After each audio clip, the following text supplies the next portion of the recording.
All right, everybody, we're back. We were kissing during the break. Last year, folks, my next guest was buried in a plexiglass coffin for a week.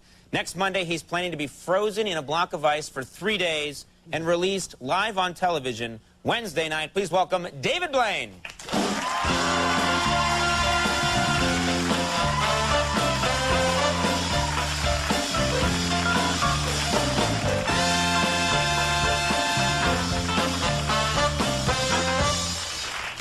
So, explain to everybody exactly what it is you're going to be doing on Monday. So Monday morning, I'm going to be encased in about 6 tons of ice. It's a glacier that we had trucked down from Alaska.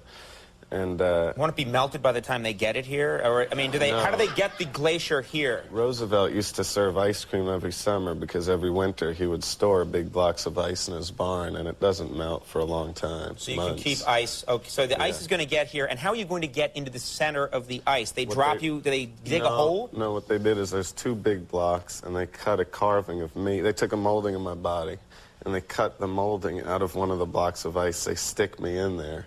Then they seal the 2 blocks together, and there's no way to reopen it except with chainsaws and picks. So it's by far the toughest thing I've ever attempted in my life. Now, and then you're going to be, I think the most dangerous part, the most dangerous part of this whole thing is that then you're going to be left in Times Square. To me, I mean, they're going to actually they're putting this block. Be there when they come to get you. Yeah.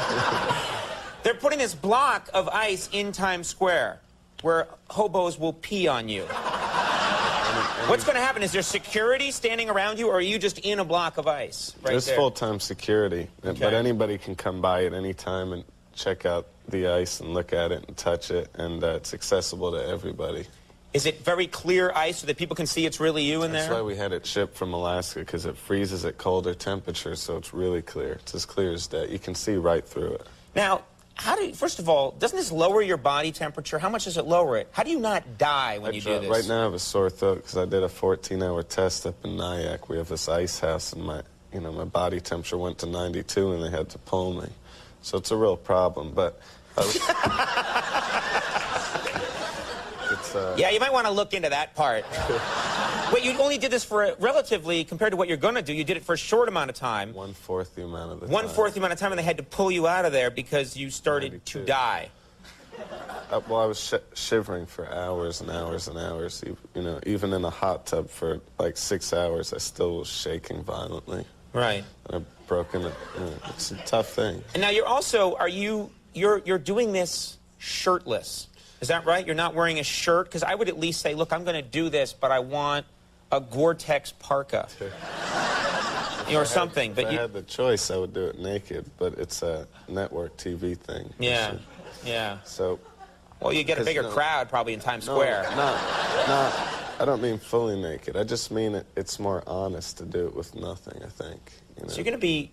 Let me ask some, embarrassing questions. How do you go to the bathroom? Exactly, thank you. I was going to say it in a more delicate way, but Al has his own methods. I started my fast today, actually, so I won't have to do a number 2, and I'll have a catheter to do a number 1. This sounds great. Yeah.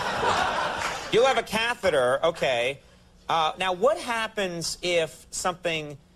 Let's say you fall asleep while you're in there. There's a danger that if you actually lean up against the ice, real you could danger. get, burned and actually attached to the ice. Is that right? Worse than that is that if you fall asleep and my face presses in, my skin will freeze, and they'll have to cut it off because the skin dies. Right. But what we have is a alternative. See, I'm a heavy sleeper, but I'll probably stay awake the whole time. But if I do fall asleep, they can pull on the catheter.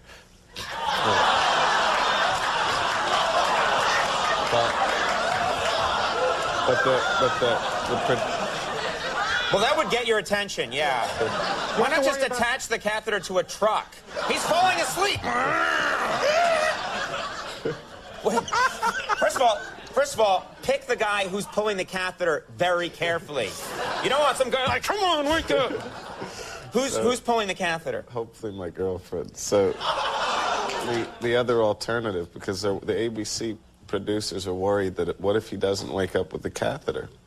So they would have to cut a hole in the ice with a drill straight through towards my head and then poke a stick at my face.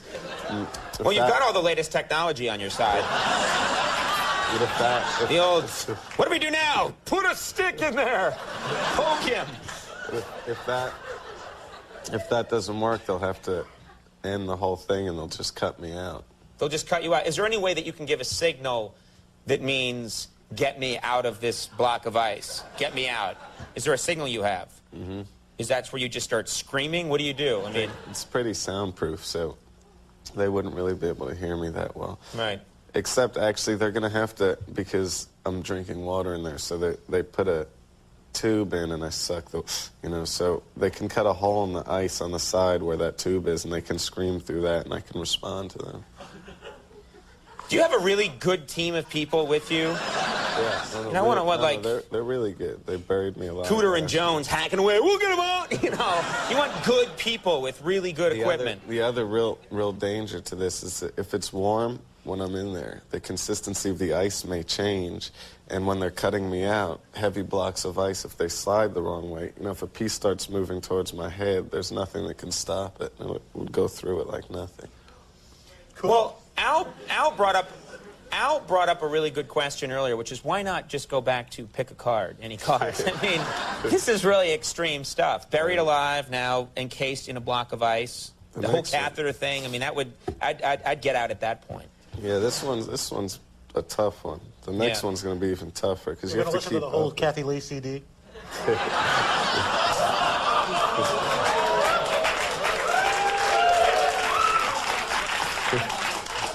I'd take the catheter, yeah. Now, it's just shooting fish in a barrel here, Al.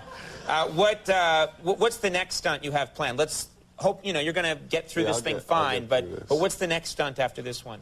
Next one is I want to do this thing called the bridge drop, where I fall off the Brooklyn Bridge into the East River. And when you hit the water at that height, it's like hitting pavement almost. It's a deadly fall. The word for that is suicide. There's a word. It's not like this is a cool stunt I'm going to try. How do you survive that? That's not survivable. Well, if something breaks the water surface tension first, like if a shoe was to fall in before you, it's suddenly much safer. You can fall without any consequences. So you're going to hope a shoe drops in before you? Or actually have a shoe drop in before you? No, I'll start practicing at 80 feet and then get up to 90 feet, then 100, then 120, and keep going up. Okay, if you say so. You know what you might try is dropping in a block of ice. Yeah. With a catheter attachment that isn't quite long enough. Oh. Man, I don't know how you do it. I worry for you. I hope you. I'm sure everything's going to be all right, but I just be careful. David Blaine's Frozen in Time airs Wednesday night at 10 o'clock on ABC, and best of luck to you, David. Thanks for coming by. I hope you feel better. David Blaine, everybody. Deftones coming up in a little bit. We'll be right back.